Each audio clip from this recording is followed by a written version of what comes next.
Terry Eagleton, The Meaning of Life, a very short introduction. Have you ever paused to wonder what life really means? Maybe during a quiet moment, this question floated into your mind, leaving you curious and perhaps a bit puzzled. It's a question that seems straightforward, but has challenged thinkers for ages. What if the very way we ask about life's meaning shapes our understanding, or even obscures it? Well, in this blink, you'll see that life's meaning may not be something we can pin down with a single answer. Instead, it could be tied to the way we use language and the ideas we bring into our conversations. Philosophers like Wittgenstein and Nietzsche have questioned whether meaning is something we uncover or something we create through our thoughts and actions. By thinking about these perspectives, you might find yourself better equipped to approach life's big questions with greater clarity and thoughtfulness. Sound interesting? Let's dig in. How language shapes our search for meaning. When we ask about the meaning of life, we're often led to question the nature of the inquiry itself. Is it a real question, or could it be a trick of language, something that seems important only because of how our words frame it? This is more than a minor issue. It touches on how we think and how language shapes our view of existence. At first glance, what is the meaning of life might seem as straightforward as asking for the capital of a country, but on closer look, it may be more like asking, what is the flavor of geometry? Some thinkers suggest that this question might be flawed because meaning isn't a physical thing that exists on its own. It's not like a tree or a rock that you can point to. Instead, meaning arises from how we use language. A cloud, for instance, doesn't have meaning by itself. It gains meaning when we talk or think about it. From this perspective, life doesn't come with built-in meaning. We create meaning through our conversations, beliefs, and actions. This idea is intriguing but challenging. It suggests that the search for meaning might be more about how we talk about life rather than finding something deep within life itself. Philosophers like Wittgenstein and Nietzsche have tackled this issue by examining how language might lead us into asking questions that don't really have answers. Wittgenstein, for example, argued that many philosophical problems come from misusing language, causing us to ask questions that don't make sense. He compared some of these questions to asking, "Where is my envy?" as if envy were an object that could be found somewhere in our body.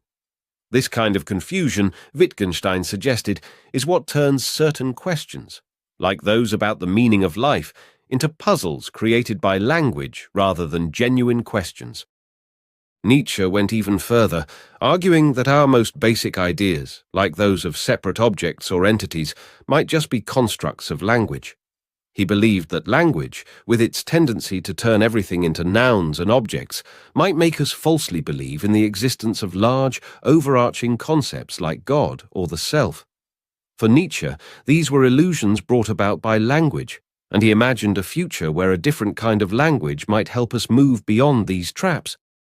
So, as we consider whether what is the meaning of life is a real question or just a linguistic trick, it becomes clear that the act of questioning might matter more than the answers we seek. The way we structure the question and the assumptions behind it tell us a lot about how we see reality and our place in it.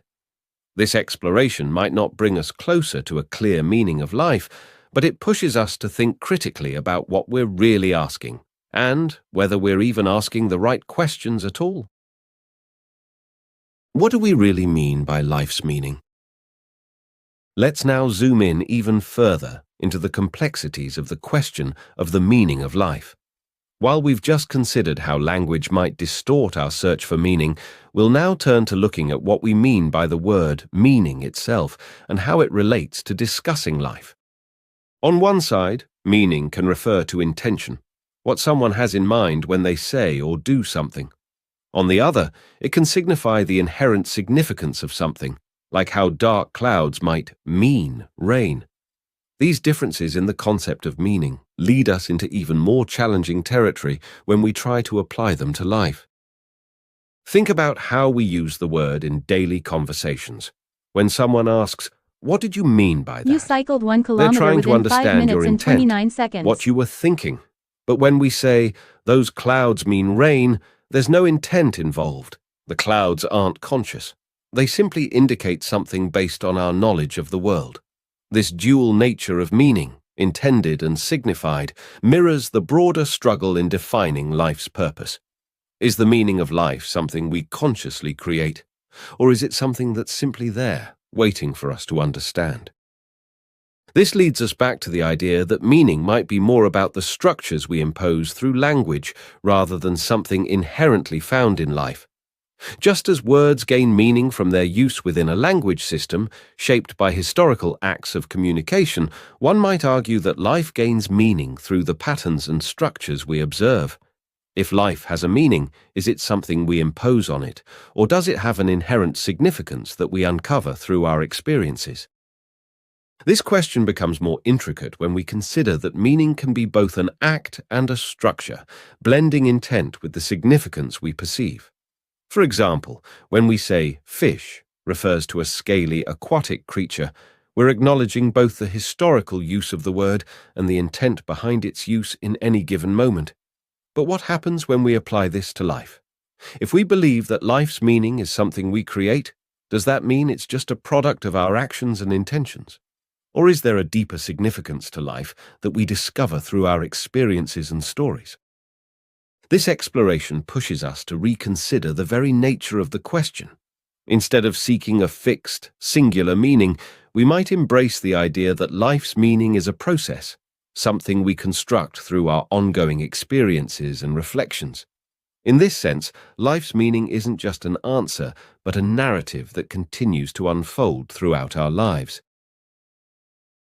Embracing ambiguity in the search for meaning.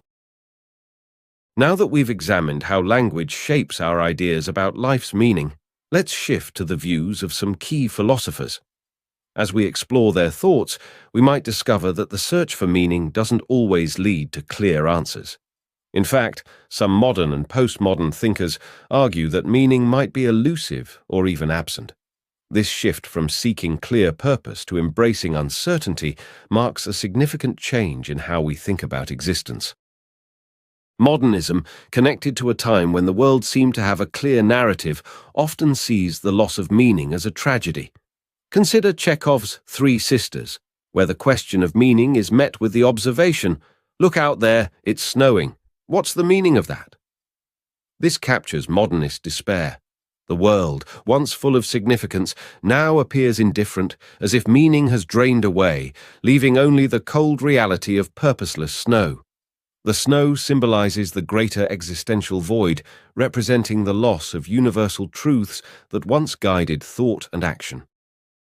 As we move into postmodernism, though, this sense of loss is replaced by acceptance and even a sense of freedom. Postmodern thought doesn't mourn the disappearance of grand narratives, it questions whether they ever truly existed. Where modernists see the elusiveness of meaning as tragic, postmodernists reject the idea that anything real has been lost. Life is no longer viewed as a grand story with a beginning, middle, and end, but as a series of fragmented experiences, none of which need to fit into a single, overarching truth. Consider Beckett's Waiting for Godot, a work that sits on the line between modernist despair and postmodern ambivalence. The play revolves around characters who wait endlessly for something. Godot, that never arrives, symbolizing the meaning or resolution that never comes. In Beckett's world, meaning is always just out of reach, never fully realized, and this delay becomes the central action, or inaction, of the play. Yet, this endless waiting isn't entirely without hope. The very ambiguity of the situation leaves room for possibility, however faint. If nothing is certain, then despair isn't certain either. The lack of resolution means that hope, too, remains unresolved and alive. Postmodernism takes this idea further by suggesting that life might not just lack meaning, but that this absence could be what keeps us going. If we aren't bound by the need for ultimate answers, we aren't weighed down by their absence either. Meaning becomes something we create, rather than something we discover. The act of living itself, with all its contradictions and uncertainties, is where meaning lies. not as a fixed truth, but as an ongoing, unfinished process. This view is both freeing and unsettling. It frees us from the burden of needing to find a single purpose, but it also requires us to live with the constant need to interpret and reinterpret. So, while modernism laments the loss of meaning, postmodernism embraces it, finding in this void a space for new interpretations and survival. Letting go of the search for a single meaning. Imagine connecting together all the pieces of your life into a single narrative. It's a comforting thought, isn't it? To believe that everything you've been through could fit neatly into a story that reveals life's true meaning. But the truth is, this idea, that life can be fully understood as one coherent whole, is an illusion. It's a belief that, while soothing, doesn't reflect the messy reality of existence. Life isn't a seamless story. It's more like a collection of different moments, often disjointed and fragmented. The idea that every experience fits together like pieces of a puzzle is appealing but unrealistic. When we look closely, life resembles a collage, with each moment standing on its own. Joy at a wedding can exist alongside grief at a funeral. Love can coexist with loneliness. These experiences don't easily merge into a single narrative. They clash, reflecting the complex nature of being human. As we've seen throughout this blink, various people have tried to impose a grand narrative on life, to make sense of everything. Philosophers, religious leaders, and thinkers have all attempted to define what life adds up to. But even the most well-thought-out theories fall short because they can't capture the full range of human experiences. For instance, Marxism offers a broad view of history and society, but it doesn't address personal feelings of love or loss. Religious doctrines may offer a sense of purpose, but they often struggle to encompass the wide range of human emotions and desires. This fragmented reality challenges the idea that life can be distilled into one meaning. Instead of searching for a grand, overarching narrative, perhaps it's better to accept the multiple meanings that life offers. Each moment and experience carries its own significance. Trying to force them into a single story only reduces their richness. So, maybe the quest for a unified meaning in life is misguided. What if, instead of seeking one grand answer, we acknowledge that life's meaning might be found in how we live each moment, in the connections we make, and in the variety of experiences we encounter? Perhaps life's meaning isn't something we discover by seeing the whole picture, but something we create by embracing life's fragmented, often contradictory reality.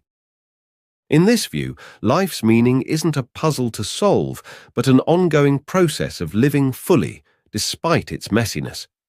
The richness of life comes from its diversity, contradictions, and complexity.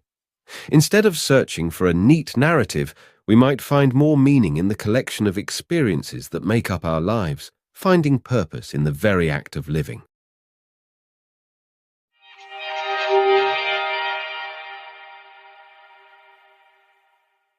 In this Blink to the Meaning of Life by Terry Eagleton, you've learned that the question of life's meaning may not have a straightforward answer.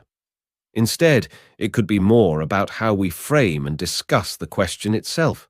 Philosophers like Wittgenstein and Nietzsche suggest that language often leads us to ask questions without clear answers, pushing us to consider whether meaning is something we create rather than something inherent. The search for life's meaning might not reveal a single truth, but instead highlights the process of living and interpreting our experiences. This exploration invites us to think critically about what we're really asking and whether the question itself is the right one. Okay, that's it for this Blink. We hope you enjoyed it. If you can, please take the time to leave us a rating. We always appreciate your feedback. Thanks for listening, and see you in the next Blink.